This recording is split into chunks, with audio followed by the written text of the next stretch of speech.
Hello friends, BD পাকঘরে আপনাদের সবাইকে স্বাগতম। আজকে আমি আপনাদের সাথে যে রেসিপিটি শেয়ার করব সেটি হলো গরম গরম ফুলকো ফুলকো লুচি।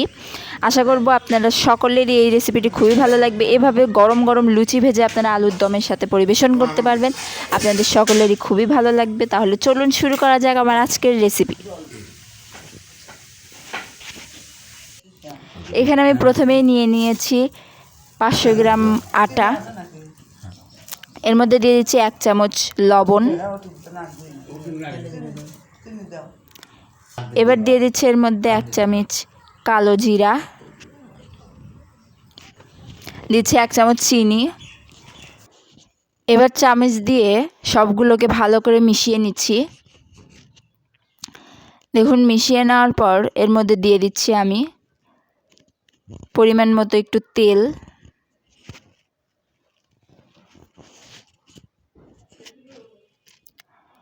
তেল দিয়ে দেওয়ার পরে আমি সবগুলো উপকরণ এটাতে ভালো করে মিশিয়ে নিব। একটু বেশি পরিমাণে তেল দিয়ে দিতে হবে এর মধ্যে। এবার আমি দেখুন সব কিছু একটু ভালো করে মিশিয়ে নিব। আমি হাত দিয়ে সবগুলো উপকরণ ভালো করে মিশিয়ে নিচ্ছি।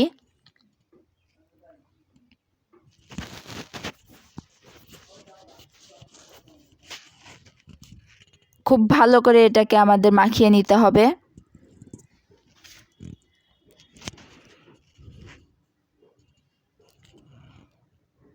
নেনে 5 থেকে 7 মিনিট এটাকে আমাদের মাখিয়ে নিতে হবে।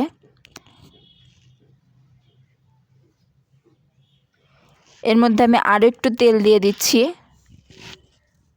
দিয়ে আবারও ভালো করে এটাকে মাখিয়ে নিব যতক্ষণ না ময়দাটা আমাদের এইভাবে দলা পেকে যাচ্ছে। দেখুন আমার দলা পেকে গেছে। এবার আমার এটা তৈরি হয়ে গেছে।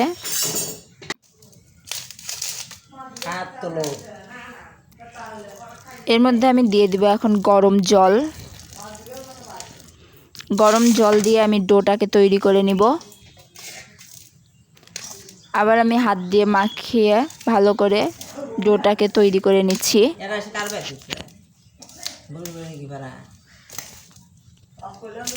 পরিমাণ মতো যতটা দরকার আমরা জল দিয়ে নিচ্ছি। নিয়ে এটাকে আমি ভালো করে হাত দিয়ে ডলে ডলে মেখে ডোটাকে তৈরি করে নিচ্ছি। আবার একটু জল দিয়ে দিলাম, দিয়ে আবারও ভালো করে মাখিয়ে নিব। এভাবে অনবরত মাখাতে মাখাতে একসময় আমাদের ডোটা তৈরি হয়ে যাবে। ডোটাকে আমাদের খুব ভালো করে মতিয়ে নিতে হবে, তাহলেই লুচিগুলো আমার ফুলকো ফুলকো হবে। দেখুন হয়ে গেছে। এবার একটু হাতে তেল নিয়ে আমি এর গায়ে ভালো করে মাখিয়ে রেখে দিব 10 মিনিটের জন্য।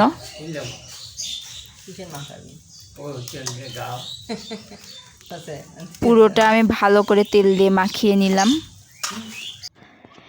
এবার আমি ছোট ছোট করে লেচি কেটে এটাকে হাতে ভালো করে ডলে সেটাকে বেলনাতে নিয়ে ভালো করে লুচিগুলো বেলে নিব। দেখুন এপিঠ ওপিঠ ভালো করে উল্টে পাল্টে আমি এটাকে বেলে নিচ্ছি।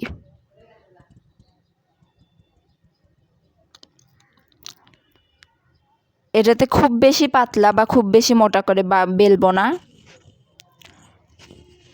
মিডিয়াম সাইজে এটাকে বেলে নিয়ে তেল গরম করে দেখুন আমি তেলের মধ্যে ছেড়ে দিচ্ছি। লুচিগুলো আমার কেমন ফুলকো ফুলকো হয়ে গেছে, কত ভালো করে ফুলে উঠেছে। এবার আমি ছাঁকনিতে তেলটাকে ছাড়িয়ে নিব এবং রেখে দিলাম। এভাবে আমি অনেকগুলো লুচি ভেজে নিয়েছি। দেখতেই পাচ্ছেন আপনারা আমাদের লুচিগুলো কতটা ফুলেছে। এভাবে আমি সবগুলো লুচি ভেজে নিয়েছি এবং সবগুলো লুচি আমার কিভাবে ফুলে উঠেছে আপনারা দেখতেই পেলেন। এভাবে আপনারা লুচি ভেজে নিয়ে তাকে আলুর দমের সাথে বা যে কোনো কিছুর সাথে আপনারা খেতে পারবেন। আশা করব আপনাদের সকলেরই খুবই ভালো লেগেছে।